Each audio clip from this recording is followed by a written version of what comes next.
Bienvenidos a este episodio número 69 de Detalles, en el cual quiero que hablemos sobre Node. He hablado de Dino, he hablado de frameworks que fueron concebidos gracias a que Node existía o existe.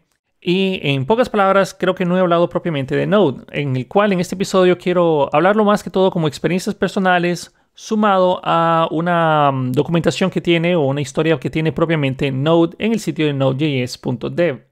Ahí pueden saber más información. Entonces, básicamente lo que quiero hablar aquí son dos puntos: mi concepción o mi visualización de Node a través de los años, más ciertos puntos interesantes que se encuentran en la documentación oficial de Node, pero más que todo la historia y una breve introducción, qué es lo que tiene Node, pero nuevamente quiero hablar y exponer más sobre mis experiencias personales.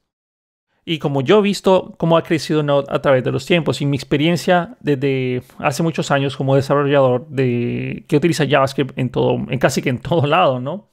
Entonces, nuevamente, gracias a todas las personas que me escuchan, a las personas que dicen que mi podcast es parte de su rutina diaria, les mando un saludo. A los que están tomando café ahorita escuchándome, yo ahorita me voy a tomar un café después de grabar el episodio para acompañarlos.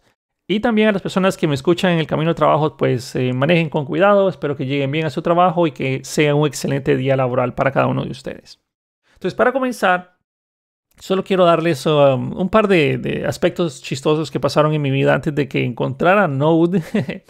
Y hubo un momento en el cual yo estaba trabajando en mi propio servicio de envío masivo de correos electrónicos que se llama Perfect Email, el cual era algo parecido a lo que es MailChimp o Constant Contact hoy en día. Tal vez han escuchado sobre una de esas empresas o servicios que mandan correos masivos. Entonces yo estaba trabajando con esta plataforma y había muchas veces, todo estaba hecho en PHP y JavaScript, vanilla JavaScript en el frontend con ciertas integraciones con jQuery. Pero era más que todo vanilla JavaScript. jQuery no lo usaba tan bien, lo usaba más que todo para hacer ciertas piezas especiales o la integración con plugins, pero más que todo lo estaba haciendo puro vanilla JavaScript. Y con código inyectado de PHP, que nunca me gustó eso, pero bueno, en ese momento sí me gustaba, creo que no era lo que sabía hacer. Y hacía código incrustado de PHP. Ese código incrustado, imagino que más de uno de ustedes sabrá, es cuando nosotros tenemos la página web que le responde, no sé, el servidor donde tenemos corriendo nuestro servidor de PHP. Puede ser un Tomcat o lo que sea que ustedes estén ejecutándolo. Pero en general, cuando ustedes mandaban un código incrustado de PHP, entonces cuando el cliente lo recibía, en vez de recibir las etiquetas de PHP, ya recibía los valores preprocesados del lado del backend. Y digamos que así logré hacer esa plataforma y funcionó por un par de años hasta que la decidí eliminar porque tuve ciertos otros problemas técnicos, ¿no? Pero no fue por parte de JavaScript, no fue parte de PHP. Era más que todo mi proveedor de envío de correos. Pero en pocas palabras, a lo que voy aquí, a lo que quiero llegar, es que esta era una aplicación en la cual yo tenía que grabar cambios, recargar el navegador web, llegar a cierto punto de mi aplicación y probarlo. Entonces era medio tedioso. Esto era parte de mi día a día. O sea, yo lo miraba normal. Bueno, al menos no compilo la aplicación como lo estoy haciendo en C# o como lo estoy haciendo en Visual Basic, que era lo que estaba usando también en ese momento en la empresa donde trabajaba. Y me acuerdo que yo decía, bueno, por lo menos esto es más rápido, voy bien. Y para mí eso era lo más rápido, o sea, no había cosa más rápida. Eventualmente, un amigo mío, Víctor Machado, en ese momento, encontró un programa, no me acuerdo cuál era el nombre, pero lo que hacía era la detección automática de cambios. Uno grababa los cambios, automáticamente refrescaba, inclusive me mantenía la página en donde estaba y hasta cierto punto funcionaba muy, muy bien. Parecido a lo que hoy conocemos como el Live Reload. Bueno, era básicamente un Live Reload, pero en ese momento esa herramienta era de pago y con gusto pagábamos los $50 anuales. En ese momento, hace como, ¿qué? 12 años. Pagábamos los $50 anuales para tener ese servicio porque la verdad es que funcionaba súper bien y nos aceleraba el proceso de desarrollo. Uno tomaba la carpeta, la dejaba caer en ese proyecto o en esa aplicación y mágicamente ya tenía uno todo montado y se ahorraba uno la configuración. Claro, después ya vino Node y cambió las reglas del juego y seguramente eso fue el acabose para la gente que vendía ese software porque ya no era necesario, porque Node lo hacía con ciertos paquetes gratuitos y bueno, eran otros tiempos. Hace muchos años, antes de que saliera Node, pues uno sabía JavaScript porque tenía que hacer aplicaciones web y esas aplicaciones web tenían que tener cierto grado de interacción, pero uno no pensaba por lo menos yo no pensaba que podríamos hacer aplicaciones de tal manera en las cuales todo fuera posible mediante JavaScript, porque no lo concebía. O sea, yo a veces necesitaba interacciones, necesitaba saber la sesión, no conocía bien sobre los servicios RESTful API. Entonces, eran otros tiempos, hacía las comunicaciones mediante posteos de PHP típicos, eran otros tiempos.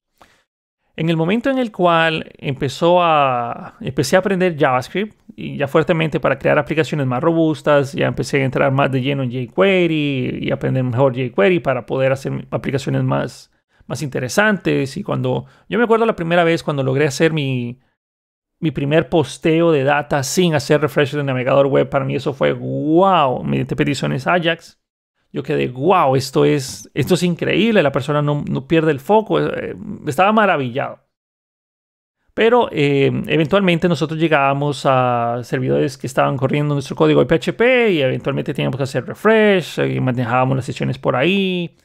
Y no me gustaba mucho esa parte, pero bueno, era lo que podía hacer. Eventualmente yo empecé a aprender JavaScript, me fui mejorando en JavaScript y llegué a un punto en el cual decía, lástima que yo no puedo usar JavaScript para crear mis backends. Lástima que tengo que estar trabajando siempre con PHP, aunque no es que no me agradaba PHP, de hecho PHP me gusta mucho. Y trabajé mucho con CodeIgniter y me gustaba mucho trabajar en PHP, pero me gustaba más JavaScript. Yo decía, qué bonito sería poder utilizar JavaScript para crear nuestros servidores, para no tener que estar usando muchos lenguajes de programación, o sea, un lenguaje de programación aquí, otro allá y otro por allá. Sería bueno tener todo en un solo, o sea, todo el código de la misma manera, o sea, el mismo lenguaje, que todos pudiéramos hablar lo mismo. Y años después apareció Node.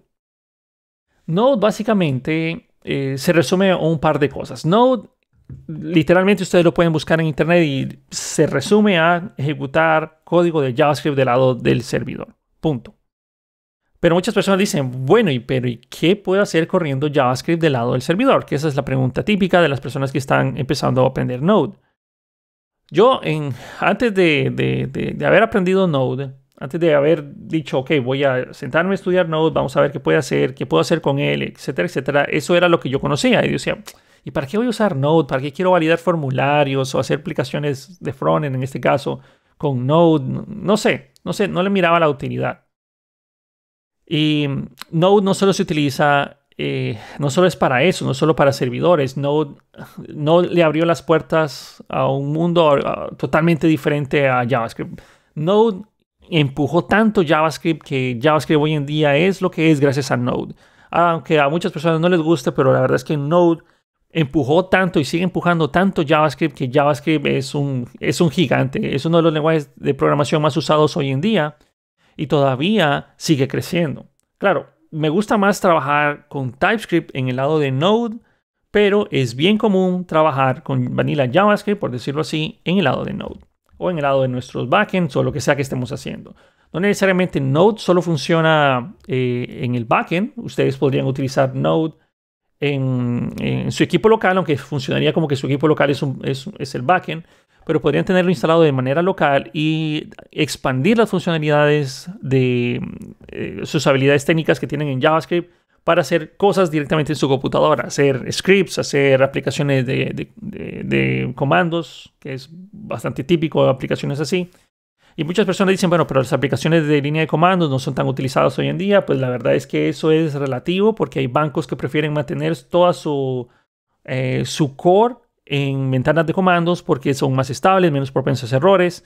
Como hay menos piezas que se mueven, es menos propenso a que algo salga mal, es menos propenso a que se trabe el mouse, es menos propenso a que no puedan hacer clic en algo, porque todo lo están haciendo mediante terminales. Y es bien común ver aplicaciones de consola, especialmente en la parte de la banca, cuando el procedimiento es crítico. Cuando ustedes quieren hacer algún tipo de procedimiento automatizado, no van a crearse una aplicación de Windows Phone, por ejemplo.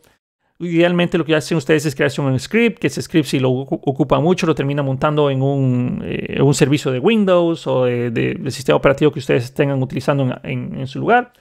Y ese servicio ustedes lo ponen automático que se inicialice cuando el servidor se reinicia y cosas por el estilo para que siempre tengan ese procedimiento corriendo.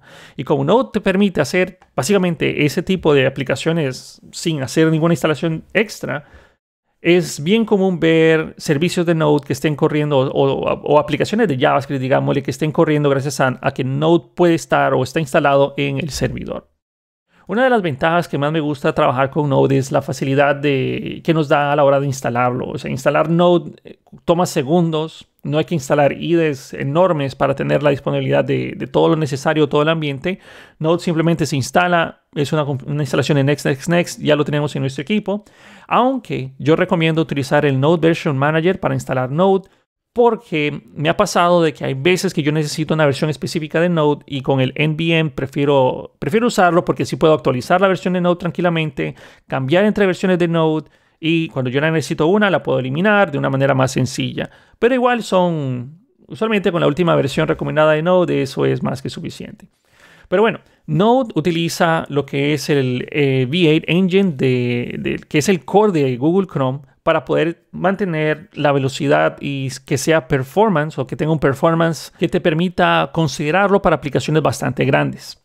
El performance de Node es muy bueno, pero hablando de otras generalidades, recuerden que Node se resume a utilizar código JavaScript en el lado del backend. Entiéndase backend en tu computadora, puede ser un celular, puede ser inclusive una aplicación de Windows en el cual utilice servicios de Node. En fin, hay muchas cosas en las cuales podemos utilizar Node. Inclusive es muy usado, obviamente para las personas que me siguen, es muy usado para la hora de desarrollo. Ustedes están creando una aplicación, usualmente van a querer tener live reload o un hot replacement module, es decir, que los módulos sean cambiados en caliente, que es lo que utiliza Vite. Van a querer instalar paquetes de forma rápida y sencilla y Node permite todo eso. Node es el que le permitió a los frameworks, a las librerías, que puedan ser lo que soy hoy en día, de que es agradable trabajar con esas tecnologías gracias a que Node es lo que es en estos momentos. Una de las características importantes que tiene Node es que la forma como trabaja su código usualmente es no bloqueante, es non-blocking. Es decir, está escrito de tal manera para que el código no sea bloqueante. Es decir, el thread, a pesar de que solo es uno, a pesar de que solo tenemos un thread principal, nosotros no podemos escribir, o bueno, sí podemos escribir código bloqueante, pero esa es la excepción, no la norma. Usualmente los paquetes o las librerías que ustedes instalan o el código que propiamente ustedes ejecutan en Node es no bloqueante. Quiere decir que ustedes pueden seguir ejecutando instrucciones y no se queda con la expresión, se queda pegado o se queda trabado mientras otro proceso termina. Eso no sucede en Node. Usualmente eso es como están escritas todas las librerías y paquetes de Node allá afuera, con ciertas excepciones que sí tienen código bloqueante.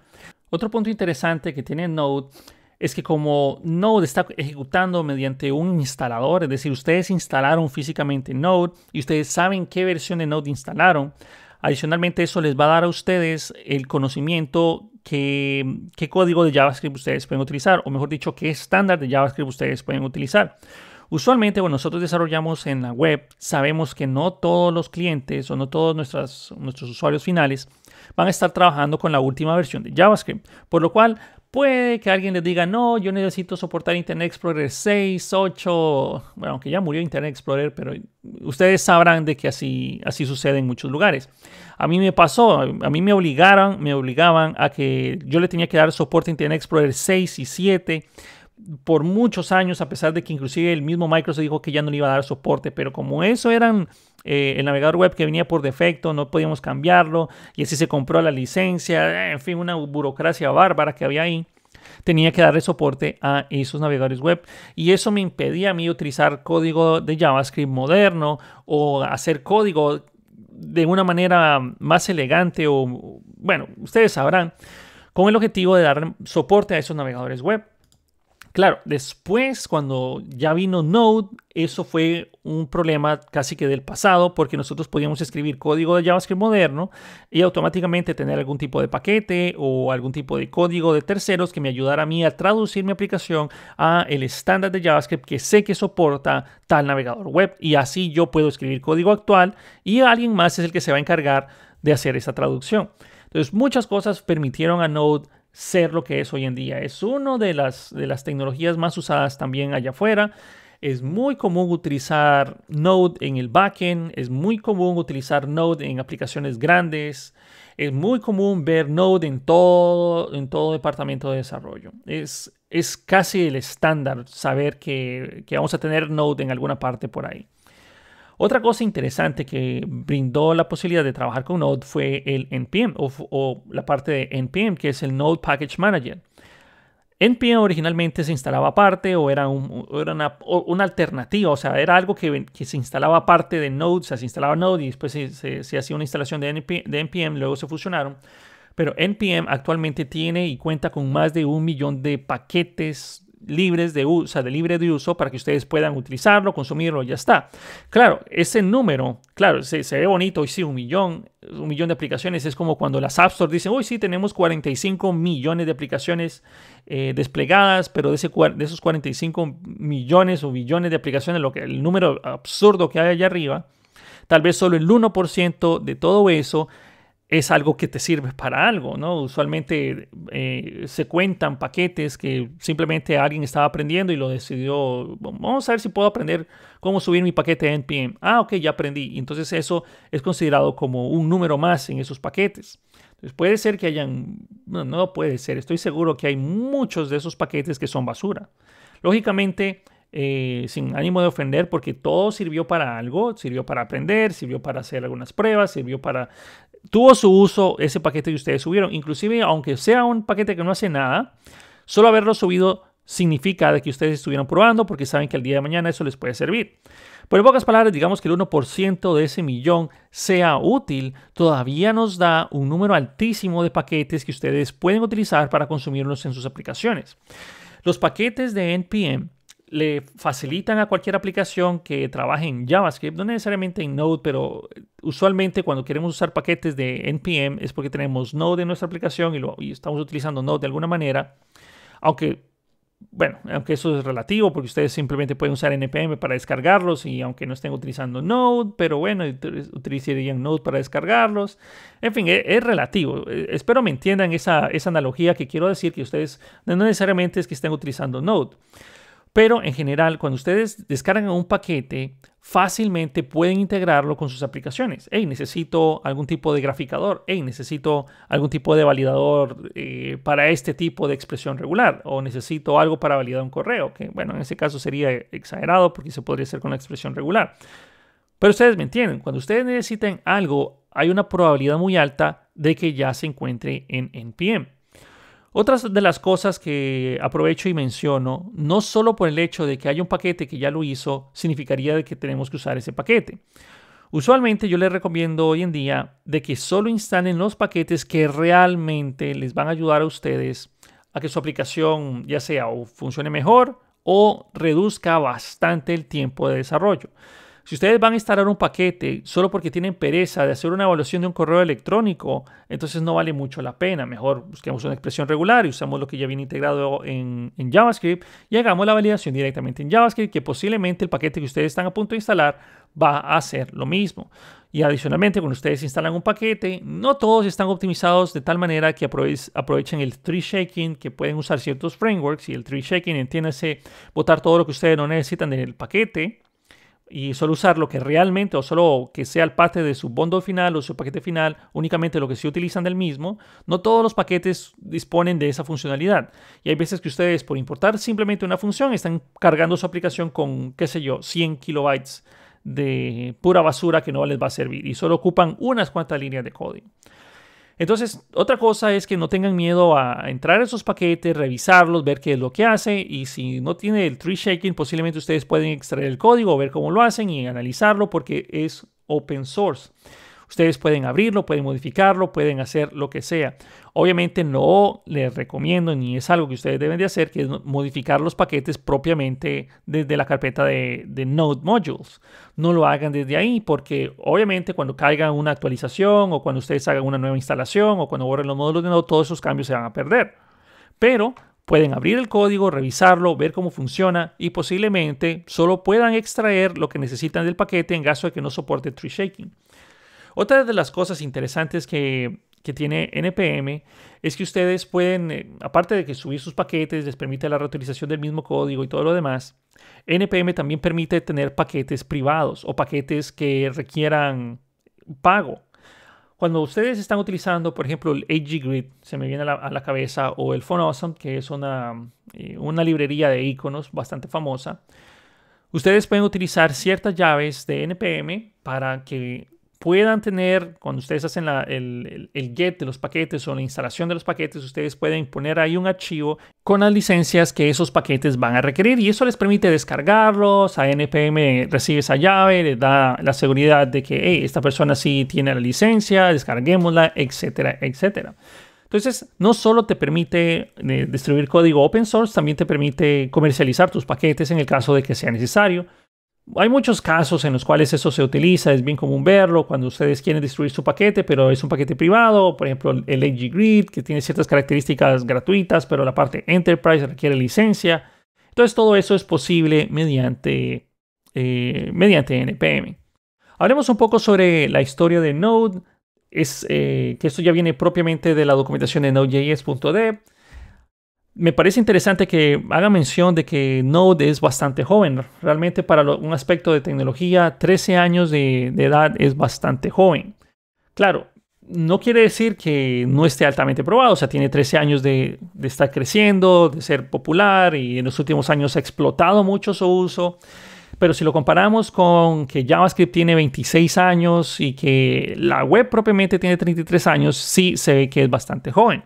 13 años tal vez no parecerá mucho, pero ha estado ahí bastante fuerte en todo el tiempo que ha existido. Pero regresando a la documentación de Node.js, hay un punto importante que ayudó a que Node sea lo que es hoy en día, y que fue exactamente el punto en el cual nació o en el cual fue liberado. Uno de los principales puntos ahí es que JavaScript ya era bastante usado por los desarrolladores. Básicamente era una de las opciones. Bueno, no había opciones, prácticamente era usar JavaScript o JavaScript si ustedes querían hacer cierto tipo de interacción con la web. Y al tener esa necesidad o esa obligatoriedad, todos los navegadores web tenían que interpretar JavaScript, y obviamente quien interpretaba mejor JavaScript iba a tener una ventaja competitiva con los otros navegadores web. Y esto es algo que también pueden encontrar en la documentación de Node.js, que de ahí lo estoy tomando.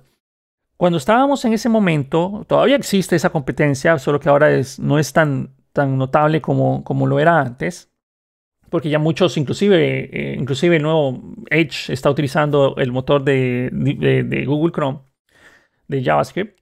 Pero lo interesante ahí fue que en su momento Firefox, por ahí andaba ya Google Chrome, teníamos versiones de Internet Explorer y bueno, Opera y un montón de navegadores web estaban peleando para mejorar y optimizar su engine de JavaScript para que fuera más rápido, más eficiente, poderoso, ligero, etcétera, para que cuando ustedes estuvieran utilizando sitios web que soportaban JavaScript o que tenían JavaScript, corrieran de la mejor manera. Entonces hubo una competencia bastante dura que hacía que cada año, cada release o cada mes, cada 6 meses, tuvieran un mejor soporte para JavaScript, o que JavaScript corría mejor en ese navegador web, y fue puliéndose.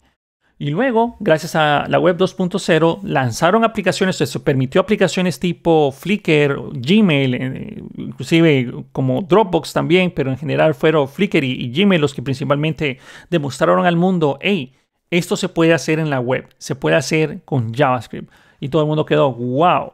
Es decir, para personas que no se acuerdan mucho de Flickr era una aplicación de imágenes y uno podía mover las páginas y se miraba todo bonito. Todo eso gracias a JavaScript.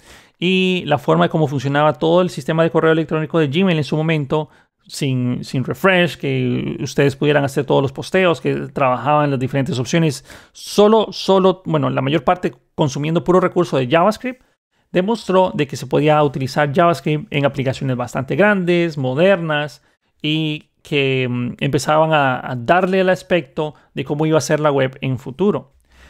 Otra cosa es que cuando la pelea de los navegadores web empezó a inclinarse más del lado de Google Chrome no es que aflojó aflojó la competencia, siguió apretando, y de repente surgió el motor o el engine V8 o el motor V8, que también es conocido porque es lo que venía en el proyecto de Chromium. Es open source, las personas lo pueden utilizar, inclusive otros navegadores web pueden utilizar el motor V8 de Google Chrome, porque nuevamente es de libre uso. Y eso ayudó mucho a que otros navegadores web empezaran a utilizar la parte de este engine para tener un mejor soporte y correr mejor JavaScript en sus aplicaciones, en sus navegadores web. Y eso sucedió exactamente en el momento, eso más o menos fue en el 2009, cuando empezó a surgir eso. No salió en el 2009, ya voy a hablar sobre una lista de iconos o puntos importantes en la historia de Node. Pero en sí, Node nació exactamente en el momento exacto y en el tiempo exacto y fue adoptado por muchos desarrolladores al momento de su release. Y aunque Node no hacía muchas de las cosas que puede hacer hoy en día, ayudó a cientos, si no miles de desarrolladores a crear sus aplicaciones o ayudarlos de cierta manera. Si hablamos sobre iconos o cosas importantes que sucedió en Node a través de los años, en el 2009 fue liberado Node por primera vez. Y también, junto con Node, se liberó la primera forma de NPM, que es Node Package Manager, pero la primera forma de paquetes. En el 2010 nació Express, ya que Node por defecto venía con ciertos paquetes para crear servidores HTTP, el cual era algo totalmente necesario para poder utilizarlo y hacer aplicaciones y servidores. Obviamente se necesitaba algún tipo de aplicación para poder crear estos servidores utilizando Node, es decir, servir respuestas HTTP, dar responses o respuestas a peticiones que se hagan.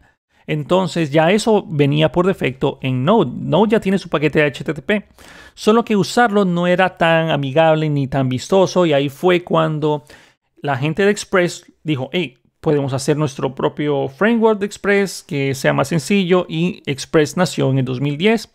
Y adicionalmente también de la mano surgió y nació Socket.io en el 2010. Que Socket.io es una de los librerías o frameworks para trabajar con sockets o WebSockets, que es de las más usadas hoy en día. Y nacieron en el 2010. En el 2011, originalmente ya nació la primera forma de NPM. El primer NPM, la versión 1.0, nació en el 2011. Y a pesar de que Node ya existía, bueno, NPM ya tenía su forma de manejar paquetes en el 2009 y el 2010. Originalmente NPM nació en el 2011. Empezaron a crearse muchos paquetes que permitieron empezar a ver, hey, esto tiene futuro, es fácil compartirlos, y todo lo demás empezó a surgir principalmente en el 2011. Empezaron a aparecer también compañías en el 2011 grandes como LinkedIn, Uber, entre otras, que empezaron a utilizar Node en su día a día. Y empresas grandes que respalden una tecnología da paso para que otras empresas pequeñas lo empiecen a seguir. Y ahí empezamos en el 2011. Luego vino el 2012 y empezó a crecer exponencialmente. Las descargas ya superaban millones al mes. Y eso fue interesante, como ya en el 2012 empezó a verse una explosión de uso de Node. En el 2013 empezaron las primeras plataformas de blogs como Ghost, y aquí también mencionan Koa, que nació en el 2013.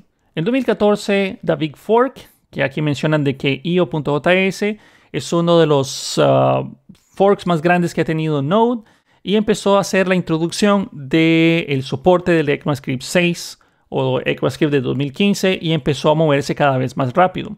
Una de las características interesantes que empezaron a verse en este momento es que las personas vieron de que ya podían trabajar con estándares recientes de JavaScript y empezar a usarlas en sus aplicaciones sin miedo a que el cliente no pudiera utilizarlos, ya que estamos trabajando en el lado del backend o en nuestra computadora con Node instalado. Entonces, si Node, por ejemplo, de la versión de 2014 o la versión, digamos, que le 10, 11, un número específico, ustedes ya saben exactamente qué soporta eso. Entonces, en 2014 se empezó a hacer las introducciones del estándar del ECMAScript 6, que fue uno de los saltos más grandes que ha tenido JavaScript. Que esto marcó también el estándar de ECMAScript del 2006, o bueno, perdón, del 2015, empezó a marcar que cada año iban a haber releases, tal vez no significativos como antes, porque originalmente en JavaScript se juntaba un gran paquete, o sea, vamos a preparar una versión enorme con un montón de características nuevas y así lo vamos liberando. Desde la última versión que sucedió así, que pasaron años almacenando o creando esta versión grande de JavaScript, y luego pues vamos a hacer el nuevo estándar. Antes se juntaban años y lo liberaban. lo liberaban, qué sé yo, cada 3 años, una cosa así, cada 5 años, 10 años, o sea, una cosa exagerada. Entonces después pasaron a liberar nuevas características del estándar de JavaScript cada año. Entonces por eso es que tenemos ahora el ECMAScript 6, que ya se está buscando dejarlo con el ECMAScript del 2015, luego viene el 2016, el ECMAScript del 2017, el ECMAScript Next, y así va con cada año liberando pequeñas versiones al estándar o adiciones al estándar de JavaScript. Pero el estándar del ECMAScript 6 fue muy importante porque hubo un cambio radical en el paradigma de utilizar JavaScript. Introdujeron clases, introdujeron nuevas formas de declarar variables, constantes, mejor manejo de el objeto this, funciones de flecha. Un montón de cambios importantes sucedieron en el ECMAScript 6. También en el ECMAScript 7 también hubo muchos cambios importantes, pero no tanto como fue en el 2015. Pero Node ya empezó a soportarlos. Node fue de los primeros. Obviamente todo está construido sobre el engine de Chrome.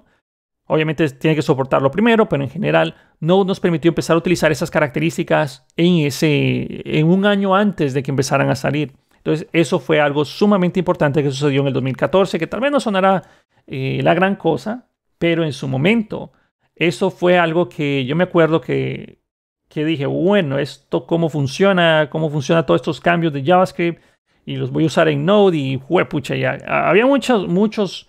Honestamente hubo tanto que yo casi dejo de utilizar Node en ese momento. Luego, en el 2015 nació lo que fue Node.js Foundation. Nació en el 2015. IOJS se unió como rama principal o se unió a la rama principal de Node. NPM introdujo lo que son los módulos privados. Luego salió la versión de Node.js 4. Y adicionalmente versiones de la versión 1, 2 y 3 que nunca fueron liberadas, pero realmente ahora ya se podían ver físicamente en los logs. En el 2016, Yarn nació, Node 6 fue liberado. También eso fue algo importante que sucedió en el 2016.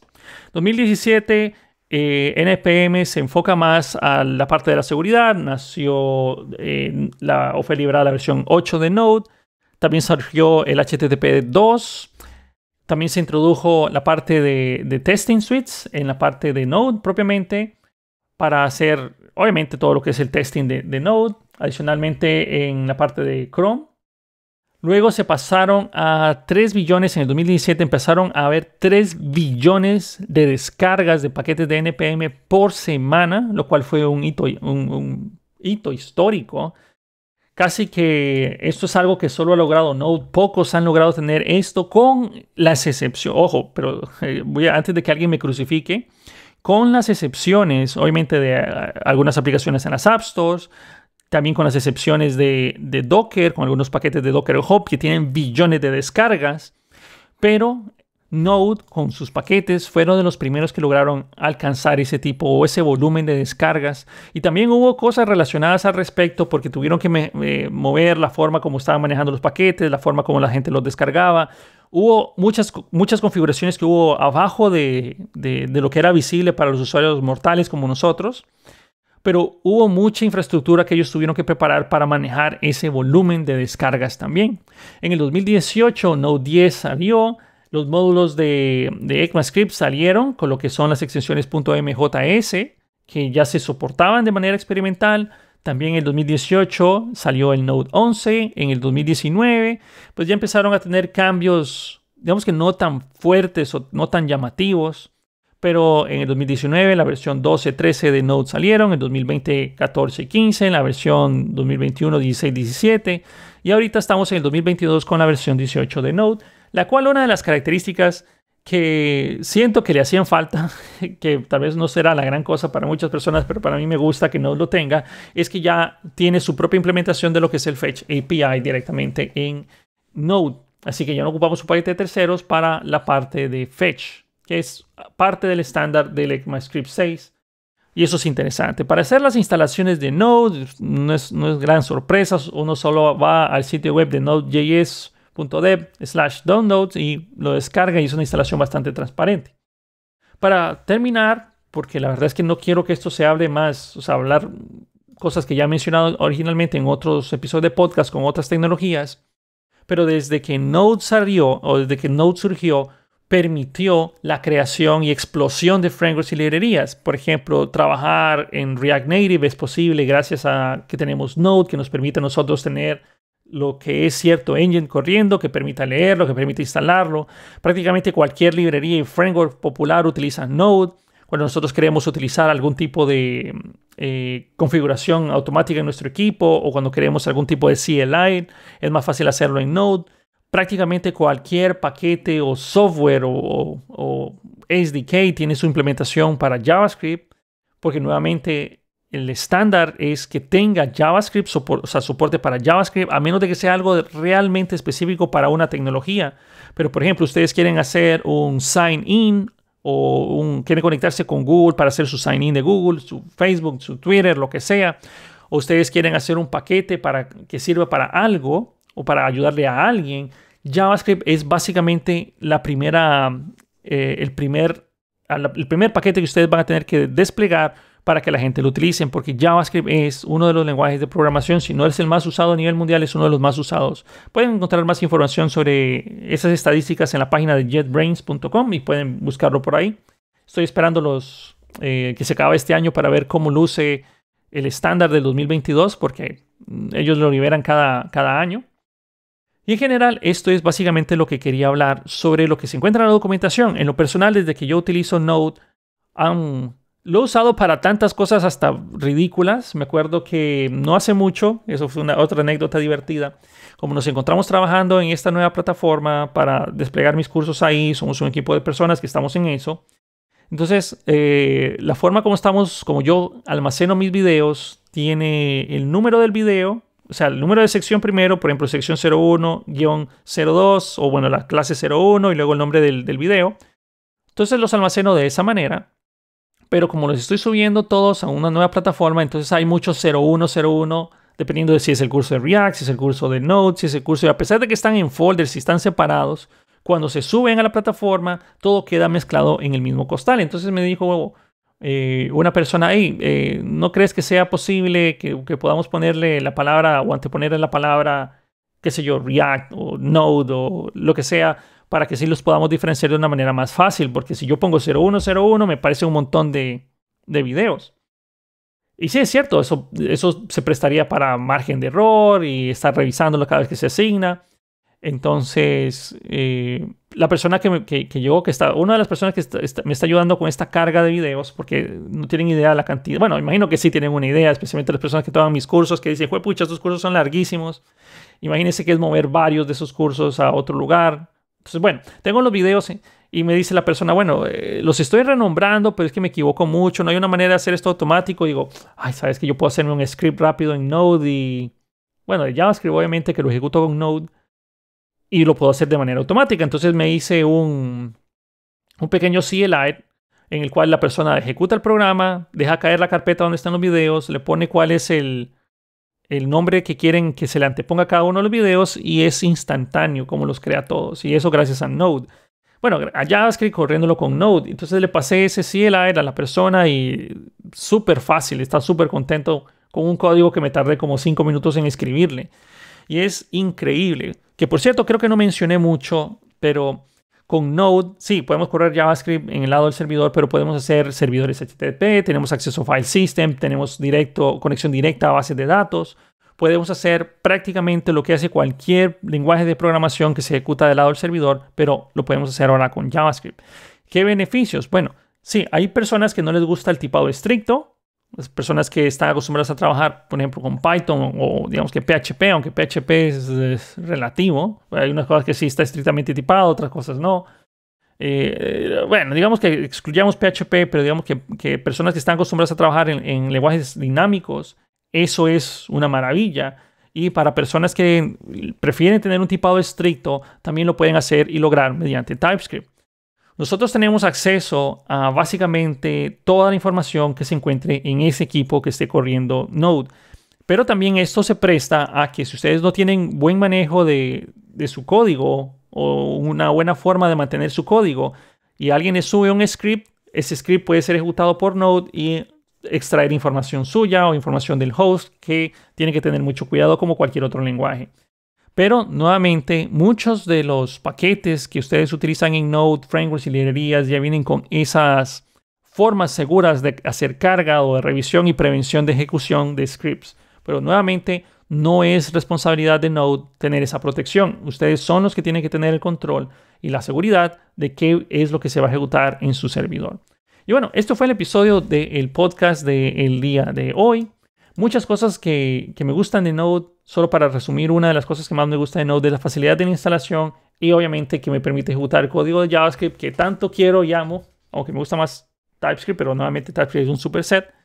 Pero me permite a mí ejecutar mi código de JavaScript en donde sea que quiera. Nacieron tecnologías como Electron, React Native, gracias a que Node existe. Y también con el mismo código de JavaScript puedes crear aplicaciones de frontend, backend, puedes crear aplicaciones de Windows Phone, aplicaciones para carros, relojes, aplicaciones móviles. Increíble todo lo que se puede hacer con JavaScript ahora. Y nuevamente, todo gracias a que Node nos permite a nosotros compartir rápidamente paquetes, ejecutar código de JavaScript del lado del servidor, conectarnos a bases de datos. En fin, no puedo imaginarme hoy en día mi vida como desarrollador sin Node. Como a la vez no puedo imaginarme mi vida ahora como desarrollador sin Docker o también otras cosas extrañas como GraphQL. No puedo imaginarme cómo era la vida sin GraphQL antes. Y bueno, sí puedo imaginármelo porque todavía estoy en eso, en algunas cosas. Pero son ciertas tecnologías que de verdad hacen un cambio mundial y Node es una de ellas. Si ustedes no saben Node, la verdad es que vale la pena que solo se sienten, ojen un poco, revísenlo y van a ver que Node les abre muchísimas puertas. Dejémoslo hasta ese punto y nos vemos en el próximo episodio de Detalles en el cual tenga la oportunidad de hablar otros conceptos, otros puntos de interés. Recuerden, pueden dejarme en mi Twitter sugerencias del podcast. Son bienvenidas porque hay veces que no sé qué voy a grabar en la próxima semana. Y siempre es importante tener recomendaciones porque así sé qué es lo que quieren ustedes escuchar y así me da chance de mí prepararme con episodios de podcast y buscar documentaciones, informarme más para poderles transmitir a ustedes información de la mejor manera. Cuídense mucho, gente. Espero que hayan llegado sanos y salvos a su trabajo, que el café haya estado bueno y si estaba amargo pues bueno, el café es amargo por defecto, ¿no? Y si el café no les gustó, pues pueden quejarse ahí con el que se los hizo. Que por cierto, es momento de tomar café. Voy a irme a hacer un café para mí y mi esposa y nos vemos en el próximo episodio de Detalles. Cuídense mucho. Hasta la próxima.